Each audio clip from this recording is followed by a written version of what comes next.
The SEC was historically dominant 2 seasons ago. My question now, can they get back there again?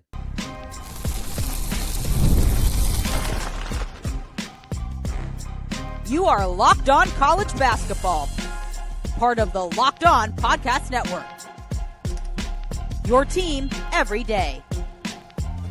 Hey there, what's up? Welcome into the Locked On College Basketball Podcast. I'm your host, Isaac Shade, joined today by the man, the myth, the legend, the great host of Locked On SEC, Mr. Chris Gordy, who is neck deep here in late June in football prep and is kind enough to trade in the oblong pigskin for some round ball shooty hoops, especially coming off the NBA draft. And we're going to be having some fun conversations today. It's crazy that 5 in 5 is happening. I want to get Gordy's thoughts on it later on from the SEC perspective, if he thinks this is a good move or a bad move ultimately for college athletics. We're going to talk about some SEC scheduling opponents because as we record this earlier in the day on Wednesday, the SEC has not yet released the opponent schedules, but our man John Rothstein, he's been leaking some of these a little bit, and I want to find out if the team we all expect to be at the top of the heap, Florida, seems like they didn't get the best shake, and I'll ask Gordy if he agrees with me. But before we get to all of that, I want to look into the SEC and what level we expect them to be at this season in college basketball, because 2 years ago, as we know, they had, Gordy, a historically dominant run where I went back and looked at it. NCAA record, 14 teams in the NCAA tournament, 7 made the Sweet 16, 4 in the Elite 8, 2 in the Final Four, and obviously then the Florida Gators ultimately winning the national championship over Houston. Last year, it was still really good, but fell back off of that a little bit. 10 NCAA tournament bids, 4 in the Sweet 16, 1 in the Elite 8, but nobody made the Final Four and obviously the national championship or title game either. So, Gordy, as we start to look ahead a little bit, Florida has reloaded with this whole front court. Where do you see, just big picture, the shape and the direction of the SEC this season? Yeah, I would say, it feels like it's going to be heading back up. We got some big names returning across the SEC and, obviously headlined by Florida. We'll get to them in a second, but Tyler Tanner coming back to Vanderbilt, Malachi Moreno at Kentucky, Billy Richmond, Arkansas. There's some star power in this conference that they lost 2 years ago. 2 years ago, there was a lot of guys that left. This past year was kind of hitting the reset button. Some schools maybe missed on some transfers. Most notably Kentucky with 2 of the most high-profile transfers that never really panned out. It's not Mark Pope's fault. He did what he was supposed to do. It just never clicked. So, I think you look at the rosters, and a lot of teams have hit the transfer portal big time. Obviously Tennessee, Texas, Alabama's really recruited well, and it's that Arkansas as well. It's that fine balance of which approach is what coach taking. Calipari is still going mostly, 5-star freshmen and supplement a little bit in the portal, whereas Rick Barnes at Tennessee went the other way. They recruited well, but they went hardcore into the portal. So did Sean Miller at Texas. So it's all about what approach you take, but it's you just look across the conference, and I think this is going to be a year where the SEC takes that step back forward as a really good basketball conference. That's such a good point about all the returning talent. It's crazy to see. I was so glad Moreno kind of pulled out of the draft. You and I were just talking before we started recording. Looks like after he didn't go on night 1 of the NBA draft, maybe Malik Thomas should have found his way back to Fayetteville too. And oh my goodness, how much crazier would the Hogs have been? And our guy, John Neighbors, would have been very excited about that, Gordy. And you're right, man. The 2 orange teams were 2 of the biggest spenders in the entire sport this offseason between Texas and Tennessee. Tennessee obviously landing Juke Harris, who is probably very glad now that he didn't go to Michigan with Dusty May leaving to coach the Mavs. So I'm very curious to see. I like your take there, trending back up a little bit. I don't think the SEC probably gets back to 14 because that was just an absurd number 2 years ago. But you do think it's kind of Goldilocks and in between there, somewhere between that 10 and 14? Yeah, probably. Look, we got to see what Auburn is. Mr. Pearl, Yep. You are on the hot seat going into year 2. Great. You won the NIT. That's awesome. But they have higher hopes there at Auburn. They were going to Final Fours with Bruce. So Stephen's got a long way to still prove himself. But look, Florida is assumed to be 1 or 2 preseason, and I mean, they are, to me, the team to beat. When you talk about everything they bring back, from Thomas Haugh to Alex Condon, Reuben Chinyelu, getting him back was huge. I mean, SEC Defensive Player of the Year. I think I read 11 players back from that championship team still. And Condon was, Alex Condon, like, he didn't even get enough of the praise. He was one of 4 players last year to average 14 points, 7 rebounds, 3 assists. Absolutely stupid. We'll see what happens with some of these other guys, but Boogie Fland, Isaiah Brown, AJ Brown. I mean, it's just loaded top to bottom with role players, elite starters. And I read Todd Golden's roster is supposed to cost somewhere around $25 million. They're all in. I mean, it's funny. Texas football all offseason, the talk has been all in.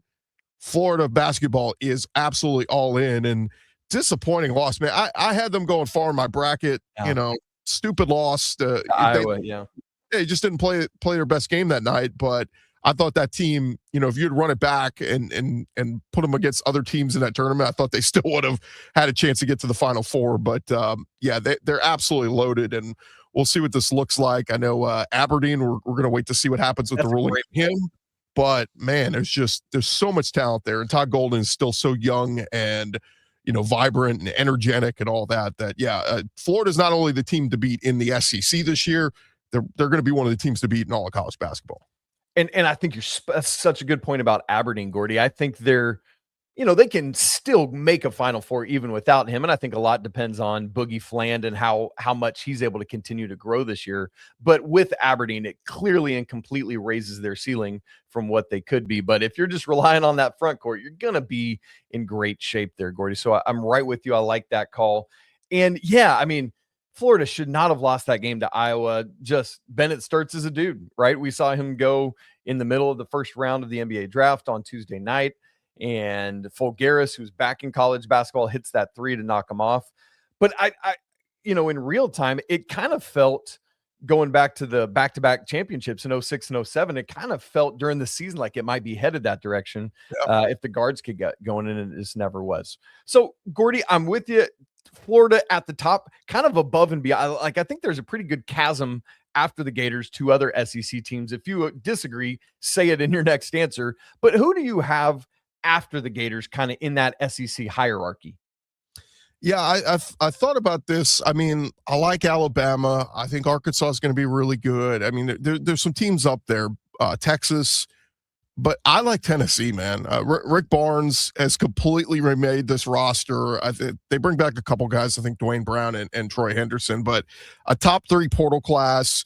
And you can just run through the names. And a lot of them are not going to be names that, most basketball fans are going to recognize, but guys who were just good players. Jalen Harrelson from Notre Dame, Terrence Hill from VCU, Christian Furman from VCU, Miles Rubin from Loyola. It's just guys that are going to we don't know what they're going to do in the SEC, but when they all mesh and come together, I think we'll start to see who comes out of this as who's going to be the faces of this team. And then they signed several top 100 freshmen. You got Christopher Washington, Ralph Scott from IMG, Manny Green, a small forward. And look, Rick Barnes doesn't have many years left. Like, it's time to take that step. If he's going to take that step, he's been phenomenal there. But again, the joke remains, when's Tennessee ever going to get to a Final Four? It's put up or shut up time now for Rick Barnes, I feel like. Absolutely. Especially after making an Elite 8 last year and go, we talked about Florida being all in. It feels like the Vols are very all in. And I think so much of it is exactly what you said. Rick Barnes is no spring chicken. The years remaining are dwindling, and it's time to get the Vols across that Final Four glass ceiling. Let's across it, through it, whatever. I'm mixing metaphors. You get the point. Now, Gordy, we talked earlier about the dominance of the SEC a couple years ago. It really started with that ACC, SEC, SEC-ACC challenge where they just obliterated the Atlantic Coast Conference 14-2. Last year, SEC wins again, a little come from behind, and they won that one 9-7. Do you see the SEC kind of dominating that event again this year, as that we do have all the matchups for that, kind of headlined by Duke at Florida? That should be a crazy game. How do you see that playing out? Yeah, it's going to be interesting. I mean, I think the story of what happened was it wasn't just the big dogs winning the big games. It was the middle of the Packers, the teams that, were projected to be in the middle of the SEC, and they won those games. And that's what helped, the whole theme of, hey, they really dominated this. And so I think it favors the SEC if you look at some of the matchups. I mean, I think Auburn should beat Clemson. I think, Florida gets Duke at home. I think it was, if they were going on the road to Cameron, it would be different. Sure. Texas has to go to Louisville, but I think Texas projects they should be able to beat a Louisville team that just lost a ton. You get Tennessee host FSU, Pitt at Mizzou, even Wake at LSU. I think LSU should win. Stanford at A&M. A&M should win. So Kentucky goes to Virginia, but if of all these teams they have to play on the road, I think Virginia, they might take them over, say, a Duke or North Carolina. So sure. I like all those teams. I think the ones the ACC does get, probably Arkansas at UNC. It's just Calipari, those tough early season road games. He does that to test his teams, but it's going to be really hard for the Arkansas team to win that one. Vandy at Notre Dame. It's just going to be a tough game. And then Bama at Miami. I know Miami's kind of been up and down throughout the years, but maybe that's a tough early one. Look, if Nate Oates wins that one, big feather in his cap. But I just think looking at the matchups, it's very early, right? It's summer, but just on surface saying, I think a lot of these matchups favor the SEC teams. And yeah, we might be talking about a 14-2 type, run that weekend for the SEC. We shall see what happens there right at the beginning of December. Tuesday, December 1st, Wednesday, December 2nd should be another electric showdown between these two great conferences. Now, speaking of scheduling, John Rothstein has been leaking some of the SEC conference opponent matchups early in the week. And as Gordy and I record, the SEC hasn't laid them out yet, but we do have some of the top contenders and who they're going to be playing in the SEC. And the Florida Gators look to me like they got a pretty tough road. I need to find out, does Chris Gordy agree with me or not? We'll talk about that coming up in just a second. Right after I tell you about Odoo, running a business shouldn't feel like you're trying to connect a bunch of systems that were never designed to work together. One app for accounting, another for inventory, another for sales, and somehow none of them actually talk to each other. That's where Odoo comes in. It's an all-in-one business management software that brings every part of your business together in one powerful platform. From sales and accounting to inventory and marketing, everything works in one place, helping your team move faster, stay organized, and focus on growing the business instead of managing software. The best organizations know that success isn't just about talent. It's about having everyone working toward that same goal. That's true in sports, just like it is in business. We just talked about Todd Golden in Florida winning that championship a couple years ago. Part of that, man, was he got that whole team bought in. There were some off the court distractions. It didn't matter. One team, one goal, one championship. What really stands out is when an organization is able to do that, everyone pulling in the same direction, not just one great player or coach, coordinated effort for massive success. Great organizations win because operations matter. That's why you should get Odoo. Try for free today at odoo.com/lockedon. Again, that's odoo.com/lockedon. Want to thank you for making Locked On College Basketball and Locked On SEC part of your daily intake of college podcasts. It's all part of the Locked On Podcast Network, your team every day, whether you're here checking out the SEC side of things, if you're a Locked On SEC listener, watcher, or Locked On College Basketball, we'd love for you to check out our Everydayer Club. It's a great opportunity to get ad-free audio versions of the show, one-on-one messaging, and other perks as well. Check it out. The link is down in the show notes. So, Gordy, over the last several days, really grateful to John Rothstein, who's been on the grind, getting out some of the SEC conference opponents. Now, again, behind the scenes, as Gordy and I record this, the SEC has not yet released the conference opponents for all 16 teams. Last year, the SEC did that on June 18th. I went back and looked, so I feel like we should get that any time now. But what's great is we do have the full home and away conference matchups for Florida, for Arkansas, and Kentucky. And we have the home-only matchups for Texas, Tennessee, and Bama. And as Gordy and I were talking about in the last segment, that essentially is, if not the top six of at least the top 7 or 8 schools. So, Gordy, here's my question to you. Of those 3 schools we have the full opponent list for, again, that's Florida, the Hogs, and the Cats, who has the toughest slate in your mind? Yeah, I think I'm going to go with Kentucky. And by the way, full disclosure, I'm married to a Kentucky grad. My wife is Kentucky through and through, but she doesn't like when I'm, real talk, I'm like, I'm not going to just sing their praises all the time. Like I'm going to say when they've got, do bad things or bad losses or whatever. But I think their slate is tough. I mean, you look at what Kentucky has. They got to play Tennessee, Vanderbilt, Arkansas, Alabama, Auburn, A&M, all at home. Yes. But a chance many of those teams are going to be ranked in the top 25 for much of the year. And, it's fun that you get Calipari back in Rupp, that it happened 2 years ago. Oh, by the way, Kentucky lost that game. So it's just going to be, that's a tough challenge as it is. And then you got to go on the road at Tennessee. Always brutal to play there. At Florida, they lost there last year. At Vandy, at Texas, at Oklahoma. Teams like Georgia, Ole Miss, and Mizzou can be tough road environments. And so, I looked at last year, and Kentucky lost a lot of road games to Vandy, to Florida, to Bama, to Auburn. Mark Pope's teams have kind of struggled at times on the road, and it feels like they don't lose. They're not all close losses. Sometimes they're just getting blown out, and it can get ugly. So I feel like Kentucky's slate, at least just looking at it on paper right now, is pretty brutal. I'm right with you. I had said I think Florida's is really daunting, and we can look at that in a second. But as you lay out the Kentucky of it all, because one of the things I'm always looking at, Gordy, is I want the tougher teams majorly at home, and I want the easier teams majorly on the road. Of course, we should acknowledge that in the SEC, there ain't many days off as you either on those weekends or the midweek games. And so, man, that slate for Mark Pope's crew is indeed going to be difficult. Got to go to Texas, which, speaking of spouses, my wife's a Longhorn. So I'm right with you in the the getting in the weeds on it with your spouse. But gosh, like that Tennessee trip, both those Tennessee and Vandy in the state of Tennessee, very, very difficult. Having to go to Florida. Thankfully, they don't have to play Florida twice, and we'll see what that looks like when it comes out. And so, Gordy, I think that's a great call by you. As for the Gators, as we look at things for them, their road-only matchups are at Bama, at Arkansas. That's going to be very difficult. At Auburn, at LSU, Gordy, speaking of the alma maters and places you love, Mississippi State, Tennessee, and then the home-only Kentucky, Mizzou, OU, A&M, who should be up, Vandy, and then kind of a mixed bag of home and away. Texas, obviously, they're going to be very difficult, as we talked about earlier.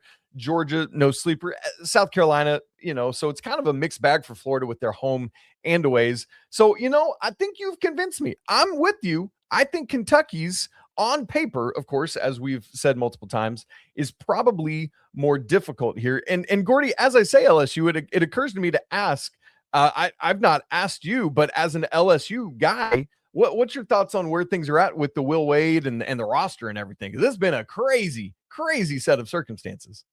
Yeah, I mean, it's just going to be fascinating to see who ends up getting eligible and who doesn't. I mean, I know that we're kind of skewing the rules here on, international players and who's eligible, who's not, who's exhausted their eligibility, who can play college basketball. So I think there's still a road to kind of go there. But I'll tell you this, when I look at all the guys that Will Wade has brought in, I don't know if I can pronounce half the names. I mean, they are just, I'm like going to pronunciation guides on just about every dude. But that said, it's big physical dudes. And I think Will Wade is doing something here. He's trying to prove a point. He's going, if you guys are going to skew the rules here, then I'm going to play by those rules.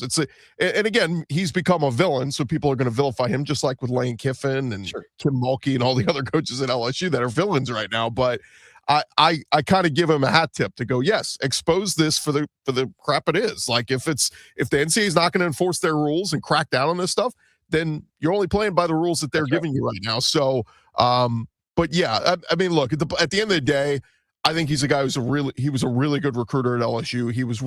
He got the most out of his rosters. I think he's actually an underrated X's and O's coach as well. He brought LSU basketball back to relevance. I mean, they were making the tournament and starting to make some noise. And, unfortunately his voice is the voice on a FBI wiretap, and everybody knows you got to have the middleman. That's what all the big coaches had. They had their middleman.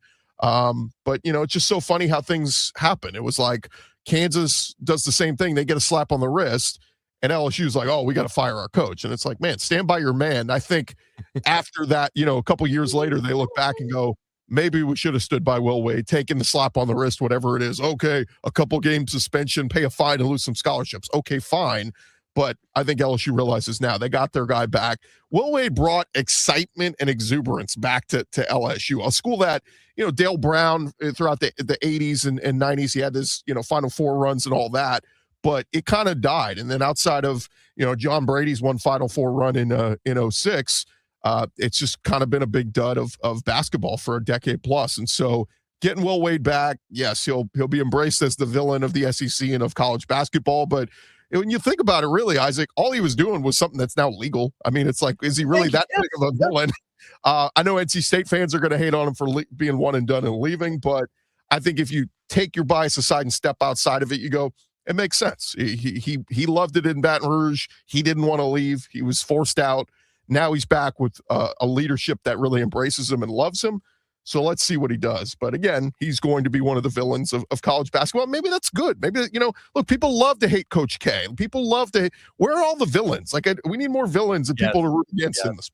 We absolutely do. We absolutely do. And you're so spot on. Multiple of the coaches that have gotten in trouble for various things that had to leave their school or whatever it is today, it would not only just be not fireable, it would be like the rule in what we do with NIL. And so it's really crazy. Kevin Sampson got in trouble for texting a guy. Yes. What are you doing? Come on, man. It was a Bruce Pearl, Tennessee, had guys over for a barbecue. Like these things we look back on and go, they got like fired and suspended and all this stuff for that kind of stuff. It's so stupid. No, what's funny is those were the exact other two names I had in my head saying that. So I love that that's where you went.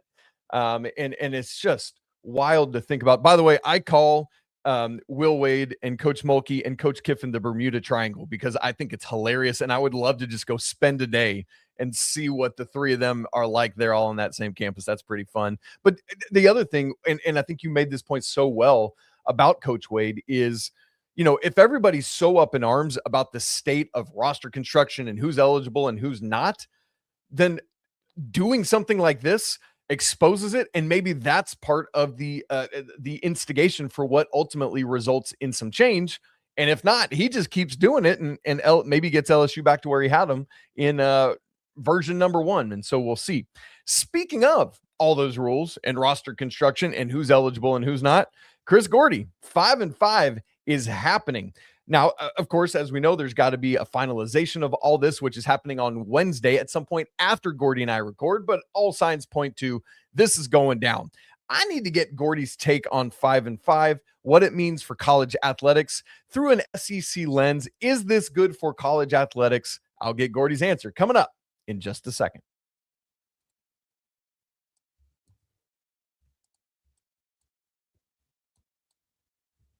We now move to a 5-5 age-based eligibility model. It's been talked about for a good while now.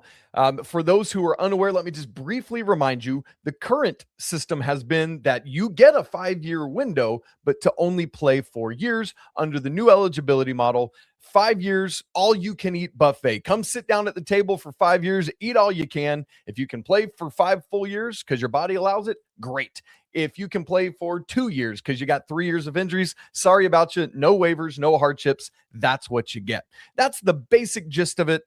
It will take shape fully heading into not this upcoming 26-27 academic year, but 27-28. Currently enrolled players and players that are going to be freshmen in this academic year can do whichever model, the new or the old, is better for them. And last year's graduated seniors are not going to be eligible, are not going to be grandfathered in, although there are already lawsuits being put together. That's been reported by John Rothstein and others. So all that, just brief overview of it, Gordy. Where are you at on 5-5? Do you think this is ultimately a good thing or a bad thing for college athletics? Well, I think the gist of it was we want to stop having the 25, 26-year-old college athletes. Like, I think that was where this kind of was rooted in, where we got guys that, we had all these dudes that were pushing for 6 years of eligibility, and COVID messed a lot of this up. Like, everybody got the pass for COVID, and then, I had a medical red shirt. I had another red shirt. I had this, I had that. It's like, and we get these guys constantly petitioning the NCAA for a 6th season, a 7th season, even in some cases. And so I think that fed up a lot of people. And they said, look, This isn't Van Wilder, right? Like we gotta put a cap on this. You got to get your butt out of college eventually. Go start a career, sir. Get the hell out of here. Like, go do something else. I was also told a lot of this rule had to do with hockey. Apparently in hockey, there were guys, they would play, then they would take a year off or something and go do something and then come back. And so you had like these 24, 25-year-old hockey players that are basically should be in the NHL. And people are like, this is stupid. Let's get these guys out of here. So this was the root of it. College football is a big part of this. I think this doesn't apply as much to college basketball. Yes, there are some guys that stretch the limits, but for the most part, Isaac, if you're a good college basketball player, you're one and done, or you're playing 2 years and you're moving on. Like most college basketball players are not pushing the limits of this rule. And so, yeah, I mean, look, the whole idea is it's an eligibility clock. They want to start your clock going at either fresh out of high school or at 19 and say, go, you got 5 years. Now, there were some mixed things on this. At first, I heard they said it was going to be 5 years with no red shirt, but you still only get 4 seasons of eligibility. And then somebody said, no, wait, I think it's actually, they're going to push it to, if you're healthy all 5 years and you play all 5 years, you get 5 seasons of college athletics. I said, well, that's cool, I guess. But again, like, you know, the whole idea is to cap. We don't want you getting 25, 26 years old and still playing in sports. So it's interesting. It eliminates red shirts. I don't even know if people really did red shirts much recent years in college basketball anyway. It's always been more of a college football thing. Right. But again, with college basketball, I don't think it's a rule that will change very much for most fans. Because there were some objectively defined limits on how much you could play and get a red shirt, but it never in college basketball has felt the same as the college football of, hey, you can play 4 games and that's it. You know, like there was never just like, it's not widely known in college basketball the way it is in college football. And so, yeah, I think there are a few programs that still a little bit lean into it of like, hey, come here, red shirt for a year and then go. Virginia had done that some under Tony Bennett. Houston has done that at times under Kelvin Sampson. Funny enough that we mentioned him now for a second time on the show. But yeah, now, I mean, Gordy, obviously I know as the SEC guy, football is first and foremost for you always. And so, like, speaking of that 4 games of it all, how, like, because that now is gone. Like, if you're good enough to go, you just go and let's get you on the field. Like, how do you feel like, even like from a recruiting standpoint, how do you think that side of it changes? And even if it is more the football lens of it? Yeah, I mean, it's interesting because, yeah, I mean, if you've got a big time freshman, you want to get them into games. But here's the thing, the transfer portal's changed a lot of that anyway. That's fair. So, I mean, if you're spending money on a big time freshman and your plan is to redshirt him that year and only play him in 4 games, if that kid only plays in 4 games, he's going to be moving on anyway. So, you know, to me, it's just the other part of this that I think that needs to be discussed, and we're going to try to figure out, is what happens with the international players. And that is way more an aspect for college basketball that we're seeing. Is if you're from overseas, we shouldn't be having this 25-year-old guy who played pro ball in Greece coming over to college basketball and playing at Villanova. Like, it's just like, no, bro, you play college ball. So I feel like they need to pass some kind of rule that if you've been paid as a professional, whether it's overseas, whether that's G League, whatever, college is out for you. You can come to college and get a degree. You just can't play collegiate basketball. Like, that's just where I would draw the line. So I think we're moving towards that. We'll see what happens. But yeah, in terms of the 5-for-5 eligibility rule for basketball, I don't think it changes much. And what's interesting about like the international angle of it is it feels like, yes, 5-and-5 is going to curtail some of that, because there are some guys now, because of NIL, that otherwise would have stayed in Europe and then just come to the NBA draft from there. But that's why you see in the first round the other night, 28 of the 30 picks were all from American colleges. And so, I'm curious to see that 5-and-5 probably won't do much to curtail that other than the higher age guys. But, you know, as we've also now got this potential Protect College Sports Act legislation stuff, that is trying to attack more of the international side of it. So we'll see what comes through with that, along with transfer portal stuff, because I know they're trying to get back to a one-time transfer as part of that as well. So Gordy, anything else from you on the 5-5 stuff, or have you emptied the tank, you think? Well, I'll just add this. I mean, there's some guys that were just great college players that went on to the NBA, got drafted in the NBA, but we knew, just wasn't going to pan out or weren't going to be great players. And so with NIL being a thing, does that convince, and I'm just trying to think of some guys over the years, like Jimmer Fredette, I know he's still bouncing around, but like Christian Laettner, Adam Morrison, Tyler Hansbrough, I'm just thinking of like great college basketball players that really didn't amount to anything at the pros. Does this rule make them want to stick around in college even more with NIL as part of a thing? And maybe we do get some stud college players that end up playing 4 or 5 years and sticking this thing out now. Man, that's good. Yes, because we have seen some of that already in college basketball with NIL. But now if you add a 5th year to it, whoo, boy, yeah. And I think it's going to only continue to make the product on the court even better. Good stuff there. Chris Gordy, so grateful for you for your time. Obviously, people can find you on Locked On SEC every day because that's what we do at Locked On. It's great. But Gordy, anything else you want to plug? Where else can people find you? Yeah, just Locked On SEC, talking mostly college football, 365, but we get into basketball, we get into college baseball and all that kind of stuff. And yes, we, maybe a little bit of homerific. So if you're a fan of another conference, you may not like us, but we're coming. SEC's back. Love it. SEC just coming off a 7th straight baseball championship, and obviously won college basketball 2 years ago. Big Ten back-to-back in football. So we'll see if Gordy can 3 straight. 3 straight. That's right. My goodness. My brain is leaving with the whole, was it 4 SECs straight before that though? I forget. I mean, Georgia won back-to-back, right. And then, now we've had, it's Michigan, Ohio State, Indiana, and now people are saying Oregon. So we'll see what happens this year. All right. Indiana football school. You heard it here first. All right. Thank you to everyone for being here with Gordy and I today. Please make sure if you haven't done so, you go check out Locked On SEC, subscribe, get those audio downloads just going, man. Help Gordy out over there. Same thing here on Locked On College Basketball. If you would subscribe on YouTube, go follow on all the audio podcast platforms. We've got a Discord for Locked On College Basketball. We'd love for you to check that out. The link is down in the show notes. We mentioned the Everydayer Club earlier. That link is down in the show notes as well. Come on in. We'd love to have you there. We're going to get out of here the way we always do on Locked On College Basketball. With apologies to the Lawyer family and the Sanford family, let's go Wild Popes. Cheers to the McBruins, and until tomorrow, peace.